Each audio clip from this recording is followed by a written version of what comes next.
What's up, everybody? This is Jason, and I wanted to talk about a book that I have just finished reading. I alluded to this in a previous video, but this is Wrestling with the Devil by Lex Luger. And I just say I haven't sat down and read a book in quite a while, but I've been inspired recently to get to read on topics or subjects that have interested me for years.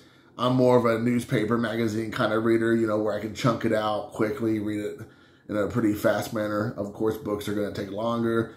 And just be honest, I haven't had time in my busy life over the years to really sit down and just read through books. And so it was kind of refreshing when I thought, you know what, I think I'm at a point now where I can read a book and, and enjoy it, and I don't have to feel like I need to get it all done in one day. And so I asked for my birthday and Christmas this year to give me some wrestling books, and my family have obliged. So it's been great. So the first book is here, this Lex Luger book, and do a quick just synopsis, I guess, of it.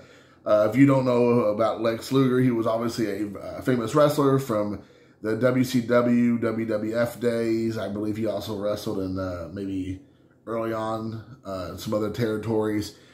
But the thing about this book in particular is that it's not really as much about wrestling as it is about his life. He talks a lot about his upbringing, his childhood, his formative years in school as a high school athlete, a college athlete. And then it does obviously talk about a big chunk of his wrestling career, but they don't really focus. If you buy this book thinking it's going to be a book about like the underbelly of wrestling and all the seedy and stories and all the,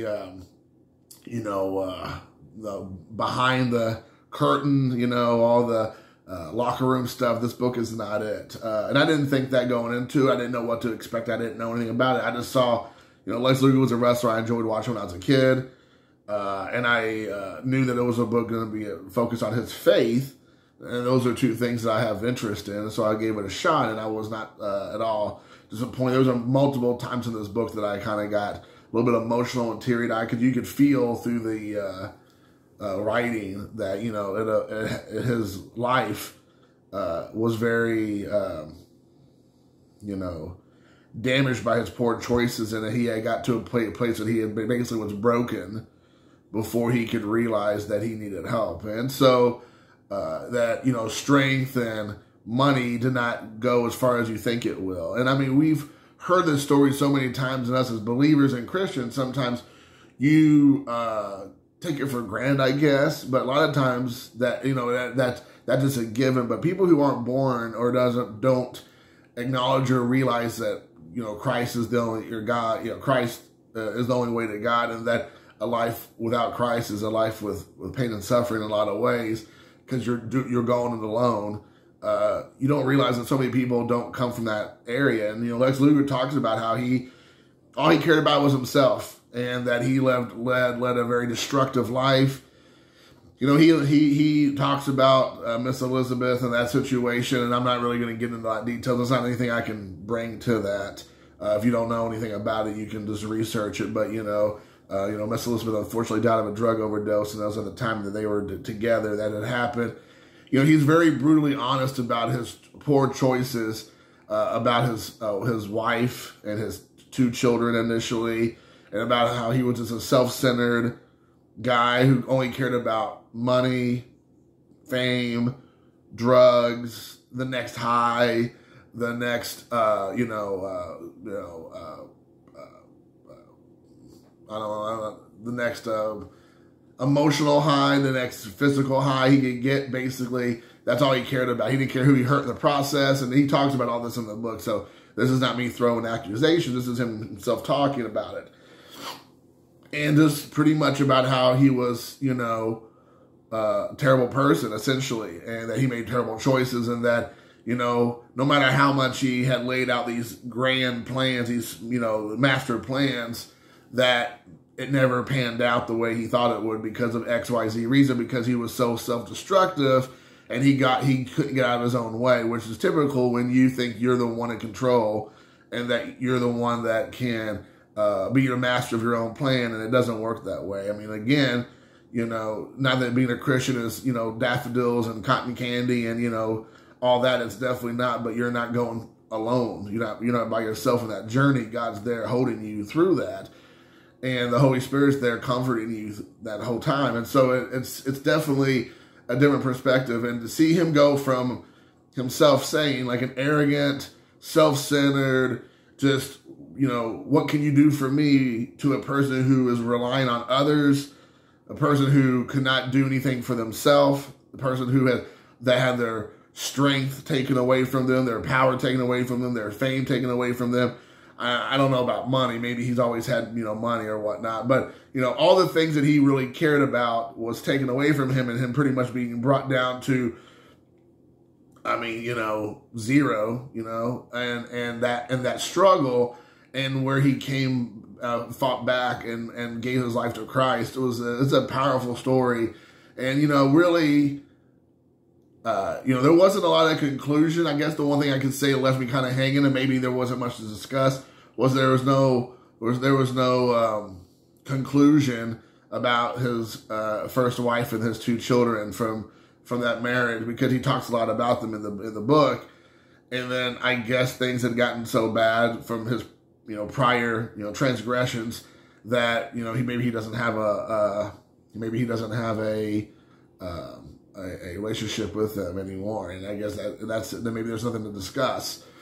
So I kind of was wishing there would be some kind of conclusion there, because that's a big part of his story is of that, because all the things that he was doing that was obviously not good was during that time, mostly when he was married and had the 2 kids. So I wish there was a little bit more information there. But other than that, again, he talks a lot about Nikita, is it Nikita Volkov? Is that right? And then he talks a lot about Sting. Those are his 2 buddies. That's the only 2 real wrestlers he talks about as far as like personal stuff. He talks about, his wrestling with, Yokozuna, and he talks a little bit about Hulk Hogan, I believe, and with Ric Flair. He talks a lot about Ric Flair, and stuff like that. So he does talk, like I said, about some of the wrestling. And so if you get this book and you're thinking it's going to be nothing but wrestling, that's definitely not the case. I would say, there's probably about maybe 50% of the book could be about wrestling. The rest of it's mostly about his journey, and the journey is one of the pit stops of this journey is wrestling, of course. But it's not the focal point. So if you get the book thinking it's going to be like an expose or a deep dive into the wrestling world, it's not that at all. It's definitely a really good book to read. I think it's very much of a journey, a book that you can see like how he got from point A to point B. And I think that's a really cool aspect of the book. But I highly would recommend it. He talks a lot about his, what he does talk a lot about actually is the wrestling. I can't remember, I want to say his name's Matsuda, I want to say, who trained him, who also trained Hulk Hogan. He talks a lot about him and about his wrestling and like getting him into the world of wrestling. And that probably is the biggest part of the wrestling story I got from this book, was about him coming up in wrestling and how he was trained, how he prepared to become a wrestler from leaving the football world, and which I didn't know he played football. I didn't because I didn't know much about the guy. I just knew him about as a wrestler. I didn't know him about as Larry, as is his real name. I knew him as Lex Luger, not Larry or Lawrence. So he talks a lot about his his trainer, or his wrestling coach. I believe the gentleman's name was Masuda, and I could be wrong, and I do apologize. But that was a lot of what he discussed, was that. And like he did talk about the 4 Horsemen a lot. I guess, there was more. I guess there's more to the wrestling than I thought. He talked a lot about Arn Anderson and Tully Blanchard and J.J. Dillon, Ric Flair. So there was a lot of conversation about it, but that wasn't the focal point. So I don't want to get twisted that people go, oh, you said this is, a lot about wrestling. And there is a lot about wrestling, but, it's sandwiched in between his beginning of his life and then what happened at the end of his, not the end of his life, but the end of his wrestling career until now.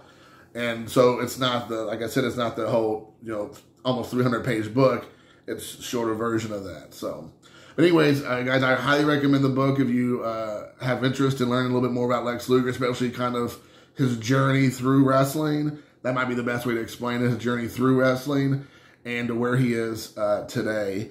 And you could tell his relationship with Sting and Nikita are like really important to him, amongst a few other non-wrestlers that he came in contact with over the years. But you can definitely tell those guys are close to him. And it just says a lot about Sting as a person, because apparently Sting, I'll share this. I don't want to give away too much because I want you to read the book. But it sounds like Sting early on had become a Christian, like I guess in the late 90s, I would assume. And I don't know much about his story either. I knew he became a Christian because I met Ted DiBiase at a church one time, and Ted DiBiase is actually the first person who brought to our attention in that church that Sting became a Christian. And I was like, Sting of all people, wow. But apparently Sting became a Christian and was like trying so hard to reach out to Lex because he saw what kind of destructive lifestyle Lex Luger was leading.